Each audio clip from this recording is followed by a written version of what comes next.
también tienen bastantes fuera de España, ¿no? En Sudamérica tiene algunas, ¿no? Y bueno, es un personaje, bueno, tiene un museo pequeñito, pero muy bonito, en Marchena, donde nació. Y Cuyot Valera es un gran personaje, ¿no? Cuyot Valera y su familia, ¿no? Su padre fue ingeniero de caminos, francés, que vino a Sevilla precisamente a trabajar en las canalizaciones del río Guadalquivir y en los ferrocarriles, ¿no? Allí conoció a su mujer, que era sobrina de Juan Valera, y se casó y vivió en Marchena. Bueno, y tiene un pequeño museo muy, muy bonito. Juan Valera nació en Cabra, era cabrense y además fue un gran político. Juan Valera, el escritor, estoy hablando ahora. Perdón, sí, el escritor, claro, sí. Diplomático. Y el sobrino, el escultor, su padre quería que fuera ingeniero, pero a él no le gustaba la ingeniería, le gustaba más el arte. Bueno, afortunadamente, ¿no? A lo mejor hubiera sido un mediocre ingeniero y a cambio tenemos un gran escultor, ¿no? Yo tengo una cosa que preguntarle, don Adolfo, porque tengo mucha amistad con el nieto de Aníbal González, Sí. que es don Aníbal González Serrano, que es un magnífico odontólogo. Sí. Y él está luchando porque tiene todo el patrimonio de su abuelo y quiere donarlo a Sevilla para un lugar y dejarlo. Sí. Y entonces me dice, hombre, tú que hablas con tanta gente, ¿por qué lo propones alguna vez? Porque tenían desde las lentes que usaba, desde el paralés que utilizó, pasado por todos los proyectos hechos y los que no se hicieron, toda la documentación, los libros, los legajos, y quiere donarlo a Sevilla. O sea que a ver si llega a don Adolfo también esta petición, por si podemos ubicarnos en algún lado, porque es un regalo que hace Sevilla. Claro. La verdad es que hay algunas asignaturas pendientes en la ciudad, y una de ellas indudablemente es esta. Me estoy acordando otra que es la de Cernuda, la casa de Cernuda, y algunas otras, ¿no? Pero el patrimonio de Aníbal González merecería la pena que lo pudiéramos contemplar, ¿no? Porque estamos ante uno de los grandes arquitectos, sin duda, regionalistas más importantes del mundo. No me cabe ninguna duda. Yo creo que Aníbal González nos dio una gran lección de arquitectura en todo lo que él hizo. Fíjate que bueno, esto es una interpretación mía que yo creo que compartirían muchas personas, ¿no? La Plaza de América es, desde mi punto de vista, como la carta de presentación de Aníbal González ante el mundo como un gran arquitecto, en la que demuestra que él domina las tres principales arquitecturas: la arquitectura renacentista, la arquitectura gótica y la arquitectura neomudéjar, ¿no? Las tres arquitecturas que había que dominar en su tiempo para ser un buen arquitecto. Y él nos da ahí una lección del dominio que él tiene de esas arquitecturas, ¿no? Es como decir, yo sé lo que estoy haciendo, yo sé lo que hago, ¿no? yo domino este arte, ¿no? Son vanguardistas, porque bueno... Y luego, claro, hace la Plaza de España, donde él ya vuelca todo su conocimiento, toda su visión de la arquitectura de una manera formidable, ¿no? Sí. Formidable, ¿no?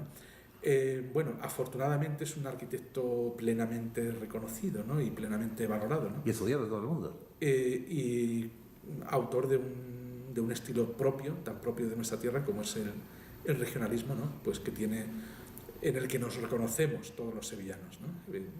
Nos gusta ver esos ladrillos, esa cerámica, ¿no? Y esas formas, ¿no?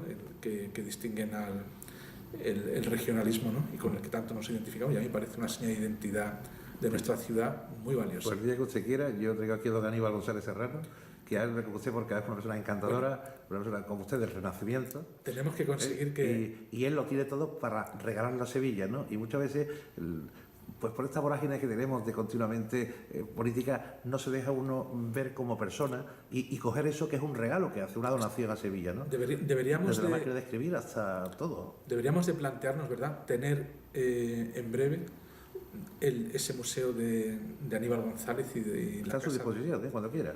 Para poder acoger ese patrimonio, que estoy convencido de que sería muy bien valorado. Y muy sería importante. Un atractivo más para la ciudad. Estoy convencido que mucha gente que viene a visitarnos disfrutaría viendo todos esos objetos. Yo he visto casas de arquitectos, me estoy acordando de la fíjate, pero me ha venido a la memoria en Edimburgo, ¿no? Sí. El arquitecto de Edimburgo también tiene en su casa los planos, los objetos con los que trabajaba, la mesa, y la verdad, qué agradable, ¿verdad? Ver los objetos que formaron parte de, digamos, del uso cotidiano de una persona tan valiosa como Aníbal González.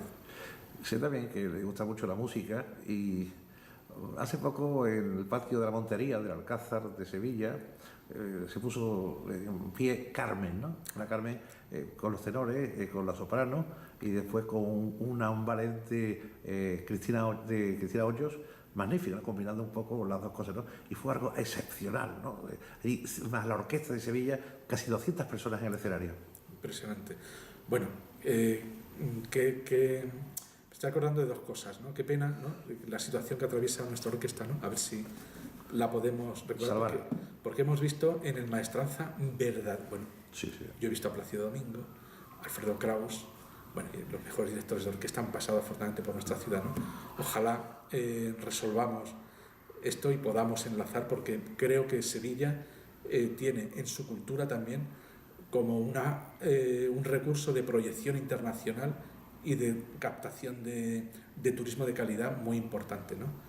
Bueno, Sevilla es una ciudad de ópera. Hay un libro que publicó el Maestranza, que yo compré hace ya años, donde enumeran la cantidad de óperas que dedicada tiene como a Sevilla, escenario sí. Sevilla, ¿no? No sé si son 100 y pico, ¿no? Bueno, la más conocida, la de Carmen, ¿no? Fíjate. Y la Barbera de Sevilla. Hace ya muchos años, recién llegado yo al Parque del Alamillo, vinieron a verme unos suecos que querían representar en Sevilla la ópera Carmen, que habían estado preparando en Sundsvall, que es un pueblo del norte de Suecia, y eran discapacitados, eran personas que tenían discapacitados psíquicos, y habían logrado recuperar a esas personas e integrarlas mejor sobre la base de la música y concretamente de la ópera. Y la ópera que hicieron fue Carmen, y la última función de aquella Carmen la hicieron en Sevilla. Recuerdo que vinieron pues 100 y pico personas, ¿no? Desde Suecia, nada más que a ver su ópera representada, por cierto, en el patio del Cortijo del Alamillo. Curioso, estoy hablando de la doble Carmen, la Carmen de Mérimée, ¿no? Y la de Bizet, ¿no? Son los dos los elementos contemporáneos y consustanciales de la obra, ¿no? Pero estamos hablando también ahora de música, ¿no? Yo creo que también la música es un patrimonio importante de Sevilla, no solamente ya por su orquesta, que es genial, que nunca ha estado mejor que ahora, ni mejor dirigida que ahora. Bueno, desde Abel Moreno, que ya estaba aquí en Sevilla, que ya le impuso una dramaturgia a todo lo que era Semana Santa, pero el nuevo director, que es magnífico también, es un chaval joven con unas tesituras impresionantes. Yo creo que también había que deambular un poco a nivel nacional esta orquesta, porque esta orquesta es digna de ser estrenada en cualquier sitio, en un liceo de Barcelona, por ejemplo.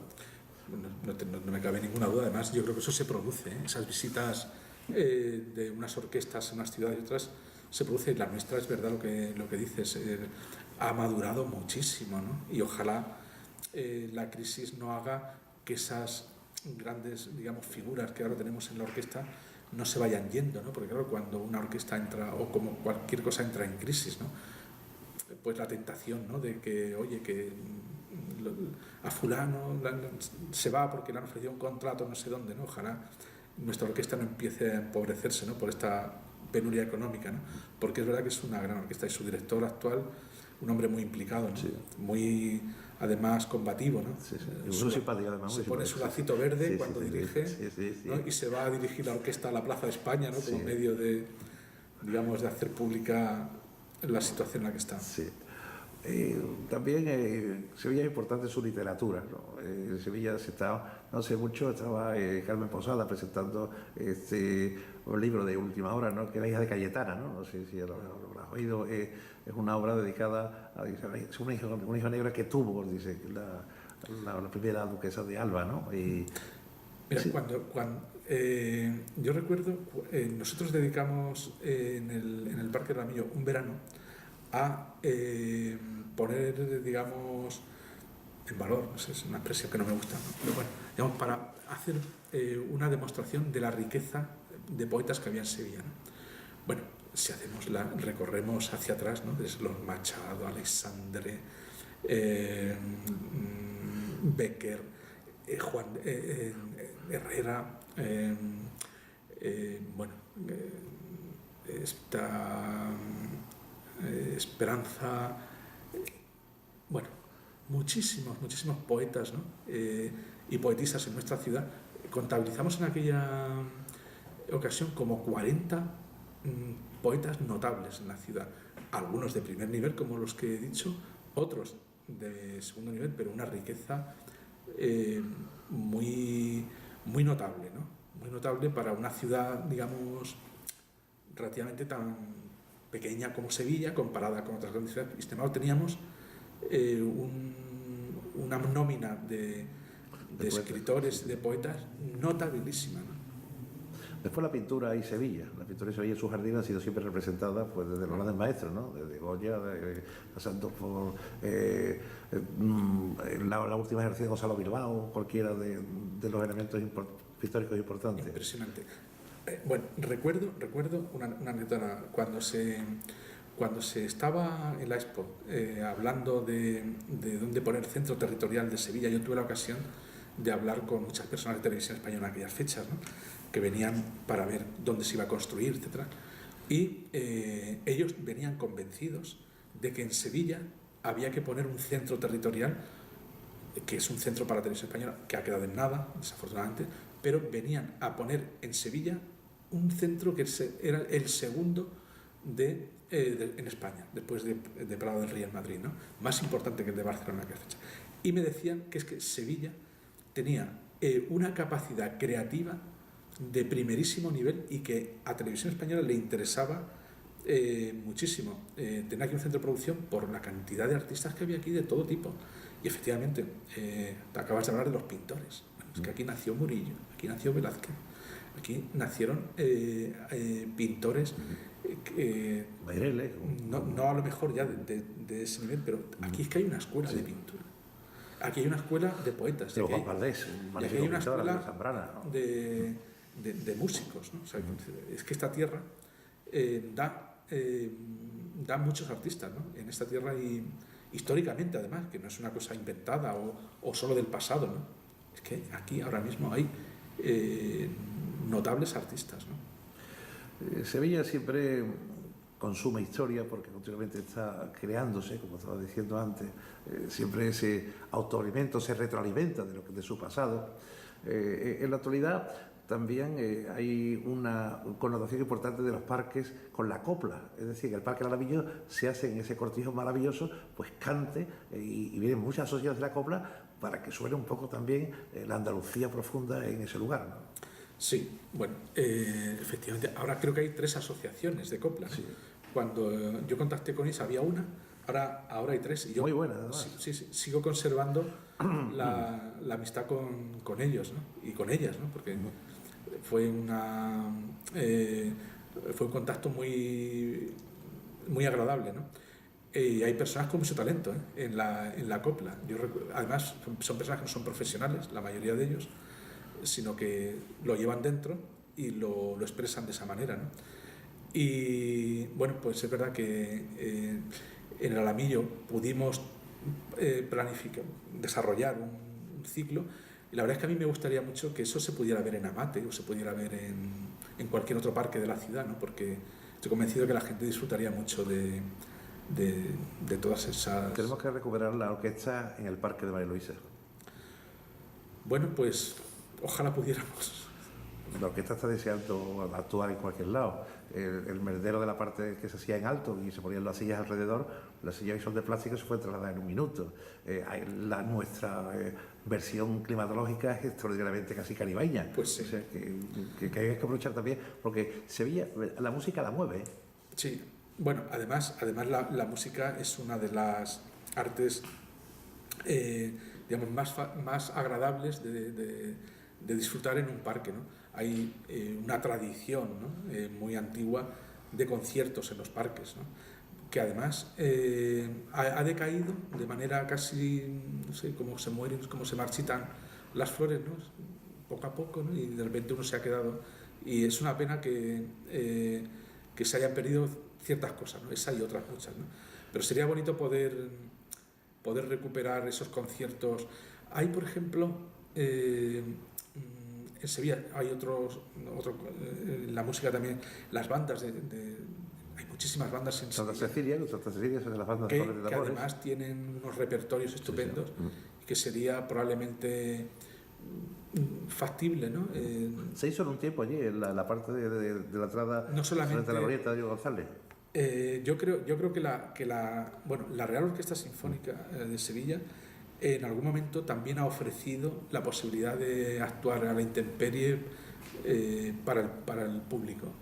Sería muy bueno. La verdad es que ahora mismo yo no lo tengo contemplado, pero simplemente por Son posibilidades, estamos charlando por de falta de posibilidades. tiempo, ¿no?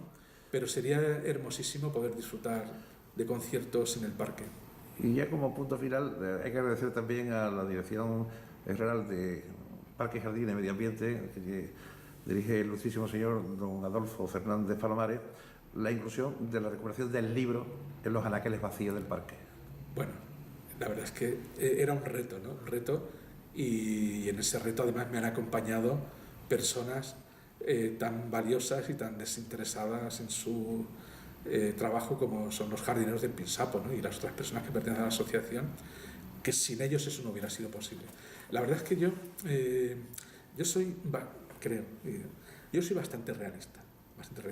Yo sabía que este tipo de iniciativas y de recuperaciones solo sería posible si había, porque hoy ya no podemos pagar esas personas que estaban en el parque, ¿no? El ayuntamiento no puede, pero la verdad es que yo creo que todos los ayuntamientos han intentado recuperar la lectura en el parque, ¿no? Algunos simplemente un día pusieron miles de libros en los anaqueles que desaparecieron a la semana, ¿no? Por tanto, yo sabía que eso no era sostenible, ¿no? Tampoco era sostenible económicamente para el ayuntamiento tener personas. Por eso tuve la suerte aquí de contactar con Luis Guerra, nuestro jardinero de jardinería. Los Reyes de Sevilla, Itimás y la Romaiquilla y Almo también, bueno, decían que tenían un sitio para trabajar, que era el Alcázar, y otro para descansar, que era su chalet de campo, que era la Boaira, ¿no? Bueno, la magnífica, digamos, la jardinería almohade, ¿no? El origen, ¿no? Esta mañana o ayer hablaba con alguien de Marrakech, ¿no? De toda, digamos, la corriente que nos vino del norte de África, ¿no? De la mano de los almohades, ¿no? Y cómo esos orígenes se pueden reconocer todavía allí. Es decir, yo creo que se entiende mejor Sevilla cuando se la ve desde Marrakech, ¿no? Quizá también al contrario, ¿no? La Cutubía, ¿no? Por ejemplo. La Cutubía, la Menara, el Aguedal, digamos, la Medina. tantos espacios, ¿no? Que hay en Marrakech, ¿no? Que uno reconoce en esos espacios no solamente a Sevilla, sino que reconoce toda la historia de la jardinería, ¿no? Que uno puede leer en las Mil y una noches o puede leer en la literatura mesopotámica. Sí. O sea, quiero decir, ahí hay una corriente histórica, ¿no? Que nos ha llegado desde Oriente, ¿no? Y que nos ha llegado también a través de Marrakech y ha llegado al Alcázar y ha llegado a la Bujaira, ¿no? La Bujaira pues no es más que, digamos, la construcción en Sevilla de un jardín norteafricano, ¿no? Un jardín con un gran estanque y donde conviven las especies agrícolas con algunas jardineras, ¿no? Pues es el jardín ideal de los de los musulmanes, ¿no? Un paraíso en la tierra, ¿no? Un espacio donde se puede disfrutar del agua, se puede disfrutar de los frutos que dan los árboles y se puede disfrutar de la sombra, ¿no? Se puede disfrutar, en definitiva, de la naturaleza.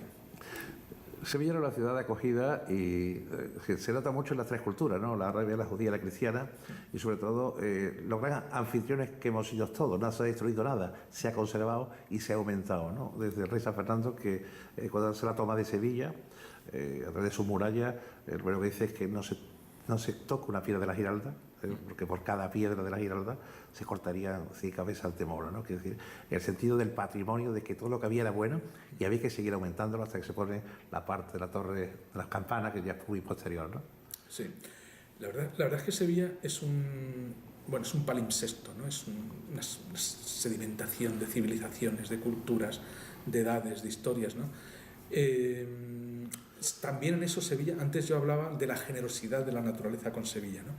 Yo diría también que hablaría de la generosidad de la historia con Sevilla, ¿no?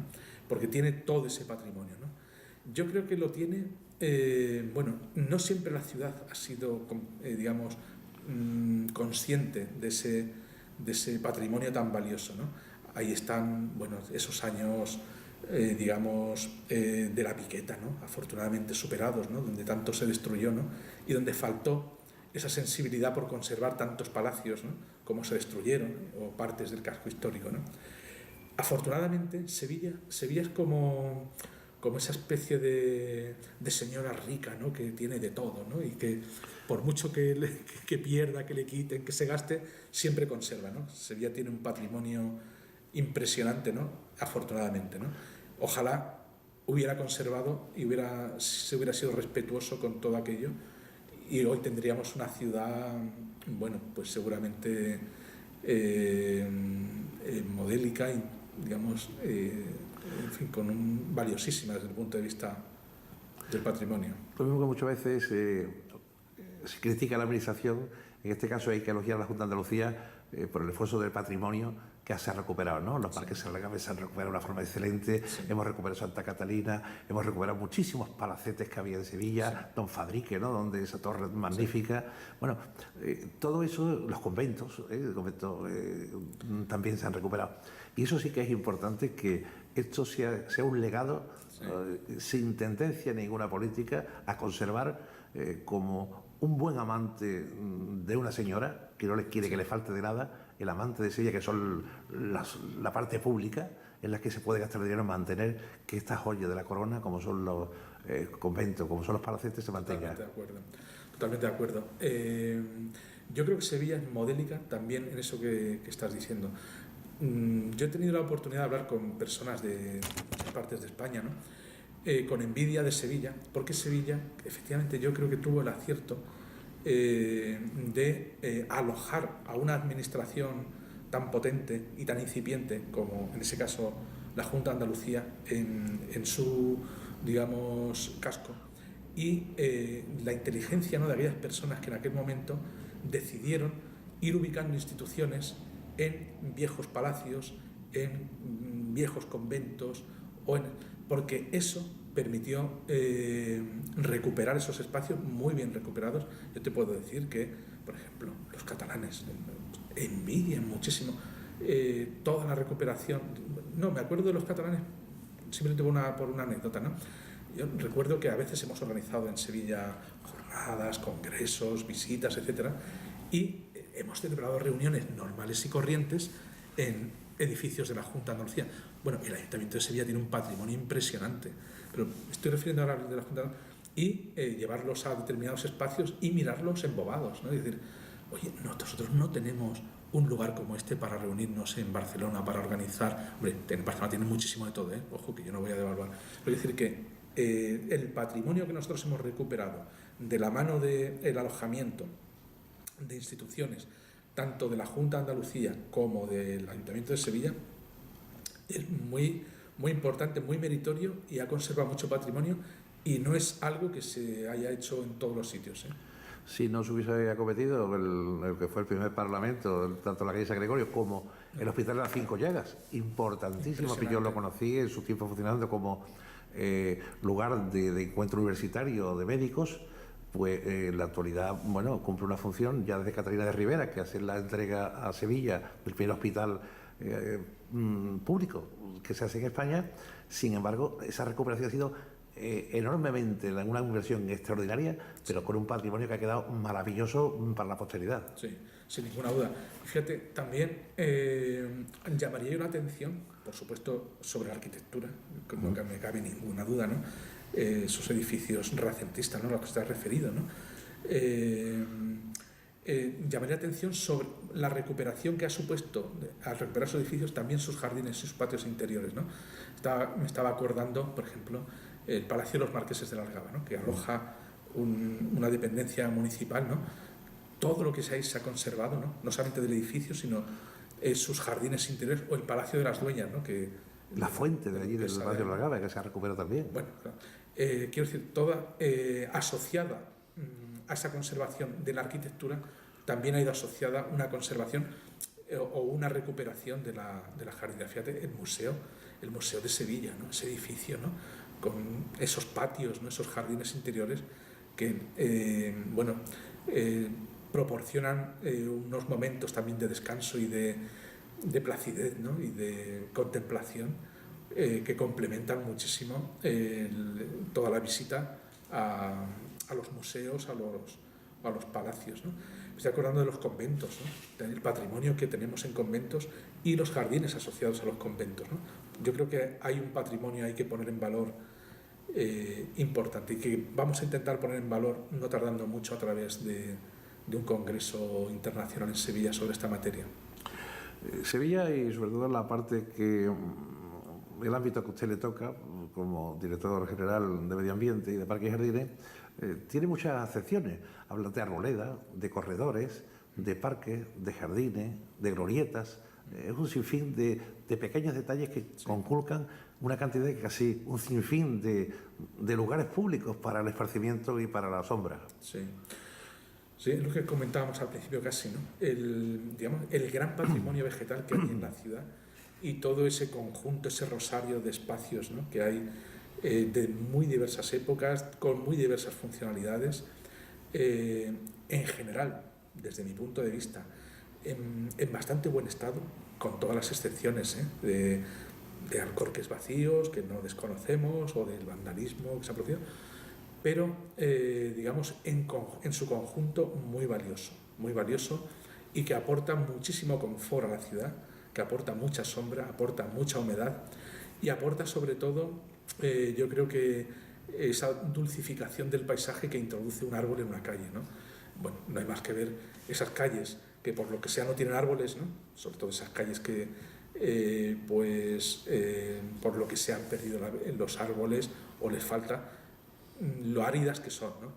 Y por el contrario, cuando uno, pasea viendo copas de árboles, viendo arbustos, bueno, digamos que eso tiene unos grandes costes para el ayuntamiento, tiene algunas afecciones, ¿no? Distintas, ¿no? La seguridad que tú has comentado o algunos otros, pero hoy no se concebiría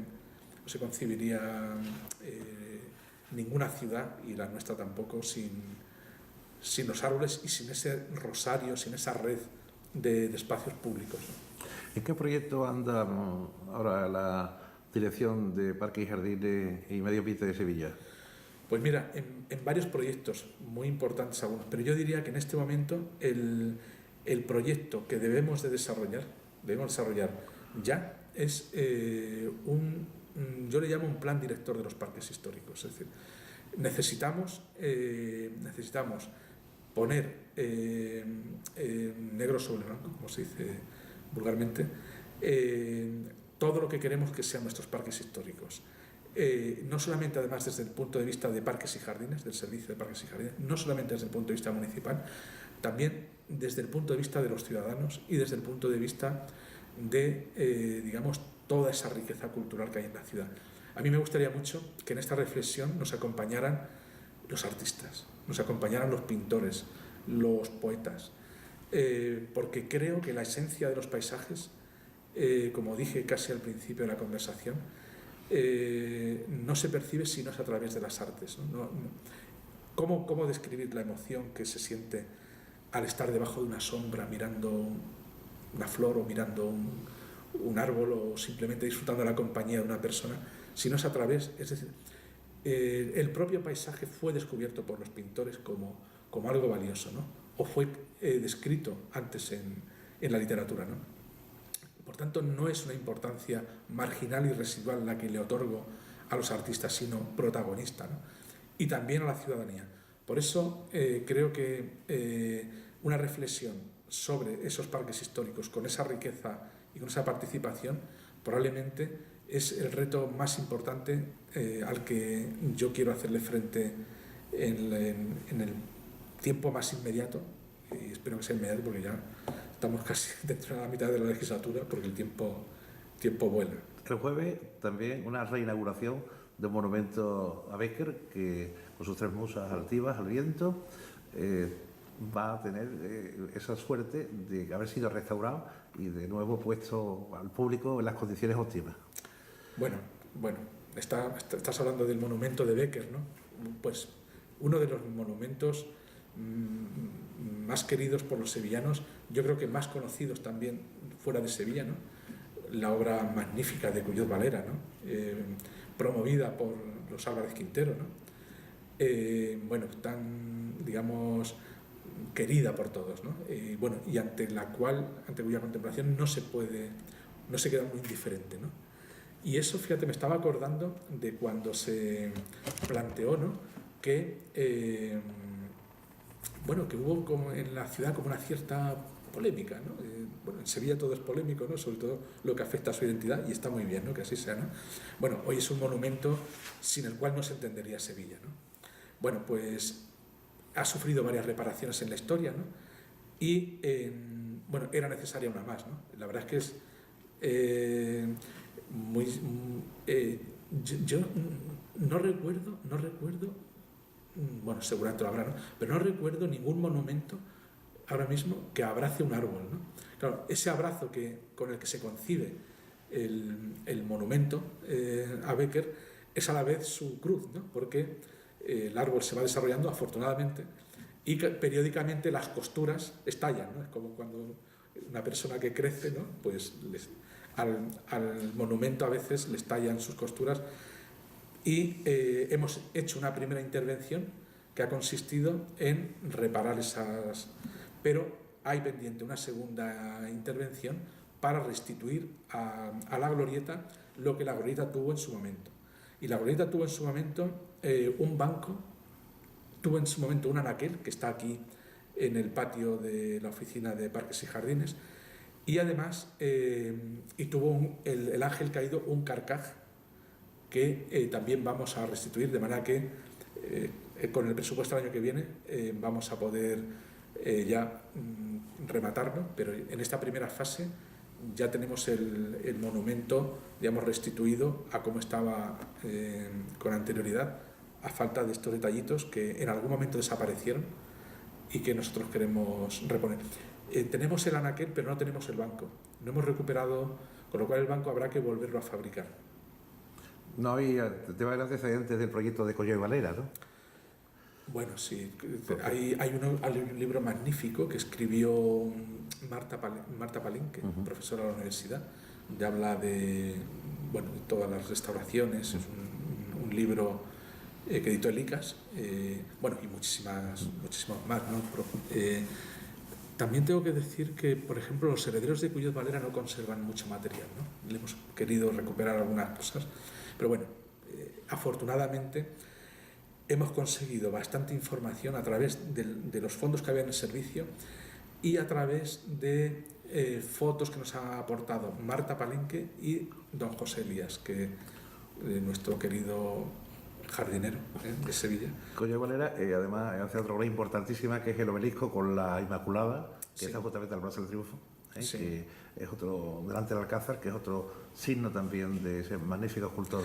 Bueno, Cuyot Valera fue un escultor de una importancia y de un mérito, porque tiene obras por toda España. Presidente del Pinsapo, que me dijo que eso era posible, que sí, que eso de llevar libros al parque y tal, que se podía hacer y que él lo podía hacer, y yo lo que hice fue ayudarle, ¿no? Si él necesitaba una gestión, yo se lo hacía. Si él necesitaba que se arreglara una cosa, yo decía que se hacía. En fin, hemos logrado una simbiosis estupenda, y gracias a esa colaboración con la asociación El Pinsapo está siendo posible que haya lectura en el Parque de María Luisa, que haya lectura en el Parque Amate, y que seguramente lo haya en otros muchos sitios. Pues llevamos más de 1 hora conversando. Sí. Me parece que es fácil todo. Una agradable conversación, ¿no? Nos ha faltado el café, ¿no? Bueno, ahora lo tomaremos. Decirle ya a todos los telespectadores que hemos estado con el ilustrísimo señor don Adolfo Fernández Palomares, director general de Medio Ambiente y de Parques y Jardines del excelentísimo Ayuntamiento de Sevilla. Don Adolfo, muchísimas gracias por atendernos, por abrir las puertas de este pabellón de Marruecos y por ser tan entrañable y tan cordial, que es muy fácil hacer las cosas con usted. Carlos, muchísimas gracias a vosotros. Tú no sabes lo que aprecio esta conversación, que además va a quedar grabada. Y quién sabe cuánta gente la verá y en qué momento la podrán volver a ver. Por lo tanto, muy agradecido. Yo he visto entrevistas de estas de amigos míos y que cuando pasa el tiempo son valiosísimas, ¿no? Por tanto, muchas gracias a ti. Un saludo cordial, buenas días. Muchas gracias. Buenas.